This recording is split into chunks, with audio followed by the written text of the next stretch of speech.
I'm not an evangelistic person. I'm not going to go out on the street and tell you that you need to accept Jesus Christ, okay? No, there's no doubt about it. The Judeo-Christian beliefs are very, very similar. A lot of people don't realize that the difference that separates, let's say, the higher Anglican Church from Catholicism are only three things. One is papal infallibility, which only came in 1917. The second one is transubstantiation, whether you want to consider that the body and blood of Christ is a metaphor or it's the actual body and blood of Christ. And the third thing is the Merrion doctrine, which was brought in to convert the Gnostics of Asia Minor in the 3rd and 4th century. And I've seen as well, even I've lived in sort of 8 or 9 Islamic countries, and the closeness and similarities between even the Shiite beliefs and the Christian beliefs are very, very similar. I mean, they have the Karbala Shiites who give rise to, I suppose, most of the beliefs in Tehran at the moment in Iran. They have the same saints as we do. St. John the Baptist and Mary as, sort of part of their books as well. They have Jesus Christ. It's amazing. It's amazing. It really is. And so you get to see that there are so many likenesses that you just end up loving everybody for who they are. I'll tell you a little story. I used to work as a doctor in Baghdad, and this night there was a party on in the British Consul / British Embassy, and I wanted to go to it, but everybody reminded me, it's your turn in the hospital, you've been away for the last 4 weeks on weekends, so you're on. And they were bringing in this patient. This is before the Gulf War sort of started. This would have been in the early years of 1990, when Nelson Mandela actually would have been released from prison in Cape Town in that period, and or to Cape Town rather. This night they brought in a soldier from the Rashid military hospital to our hospital. So we would have had a Western hospital with Irish, American and other European doctors and nurses. And so it was a tertiary referral centre for most of the things that they couldn't do themselves. Renal transplants, sort of maybe heart transplants. So it would have been a big, centre that way. And they were bringing in a young soldier who's 24, who's transferred to us. He had double heart failure. And I was saying, oh, guys, come on, this is my party night. I've been looking forward to it. And they said, no, you're on this weekend. So everybody went to the party and left me practically on my own in the hospital. And about 9 o'clock, the patient got into a very distressed state. And I came onto the ward, and he was standing on the bed, very agitated, some of his family around him, with his drips pulled out. And I wanted to get him down to sedate him because, he certainly was delusional. And he was looking at the sort of area that I'd walked into in the hospital. Is he really looking through me? And I stepped over to one side, but I could see that he was fixated on something on the floor.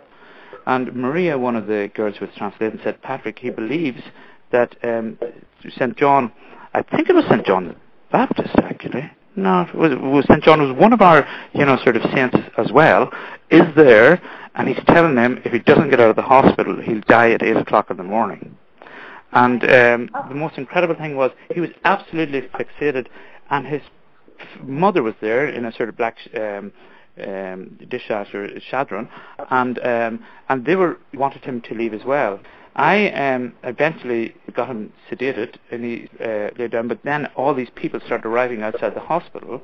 I phoned the medical director, Joe Mullen, who's died since, and told Joe about this. And he says, "You'll have to hand it over to the Iraqi director." So I got in contact with him. And at this stage, about 20 families had surrounded the hospital and wanted him out of there. So the Iraqi army had to be called in, and they fired shots over the guys' heads to disperse the sort of crowd. And then we were told that a court case would have to be made, but the court case couldn't be till 9 o'clock the next morning. And at 8:05 the next morning, he did die, before the court case. Just the strength of belief, and even though I would have seen these sort of patients as Shiite, Muslims, as a totally different religion of mine, they're exactly the same saints as we did. And it just almost, bestowed upon me.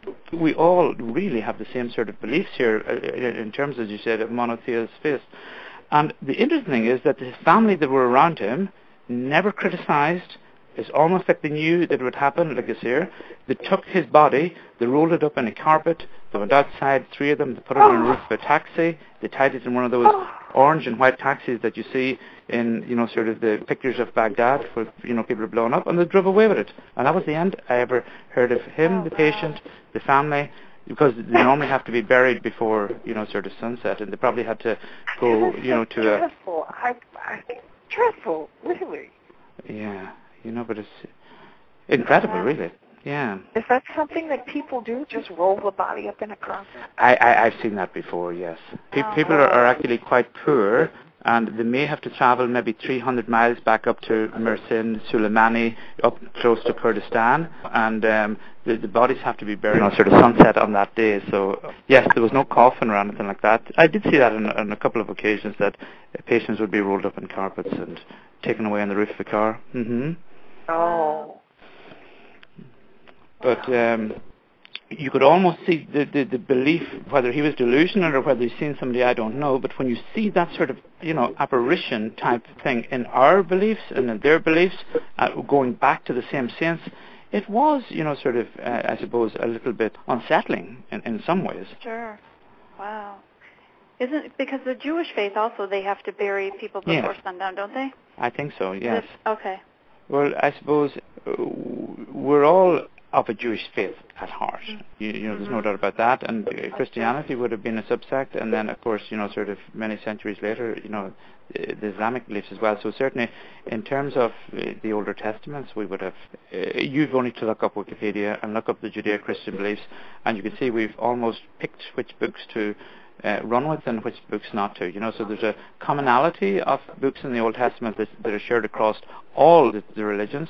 There's something, let's say, like 100 books to choose from, and the Judeo beliefs have as many as, I think, about, you know, sort of 40. We're closer to 20, but they're all the same sort of books that we pride as our own, you know.